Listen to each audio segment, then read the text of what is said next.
በለስ ቁልቋል ይባላል በሌላ ይሄን ከዚህ የተሰራ ነው ከዚህ ማለት ነው ከቅጠሉ የተሰራ ነው እሺ አለ ምክንያቱም የምናውቀው ያኛውን ነበር ይሄ ማለት ነው ከዚህ ነው የተሰራው ታምናላችሁ ከዚህ ማለት ነው ያቺኛውን ነው እኛ የምናውቀው አሁን ከዚህ የተሰራው አልሽ የጎንዮሽ ጉዳት የለውም የለም ጥናት ተደርጎበታል ሰርቲፊኬት ተሰጥቷል ይሄ የፍሬው ነው ደግሞ እዚህ ክልና አላችሁ እየሸጣችሁ እና ይሄንን ብቻ አይደለም ይሄንን ከቅጠላቅጠል ቤታችን የምናገኛቸው ነገሮች አሉ እንደ ሬዝሜሪ ምናምን ተገላጥሎ እንደ ኮቴሌት ነው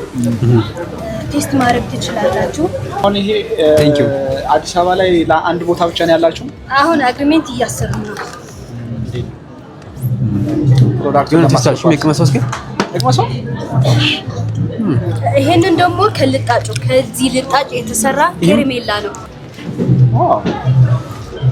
ቅመሰው ይሄ በጣም ቴስቲ ነው ከዚህ ሆኖ ዱቄት እና ይሄንን ፍሬው ነው አይጣልም የማን ፍሬ እዚህ በለውስ ምንድነው የምታደርጉት ይሄንን ዘይት ነው ከዚህ ነው የሚወጣው ይሄ ዘይት ማለት ነው እሺ ለመዋቢያ አይደለም ይጣጣማል አሁን ለሴቶች ማለት ነው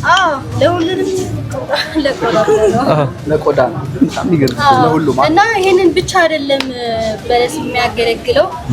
እንደ ቀይ ወጥ ይሆናል ሳላድ ይሆናል አምባሻም ይሰራል ጁስ ይሆናል እና የሀገራችን ምርት ወደ ሀገራችን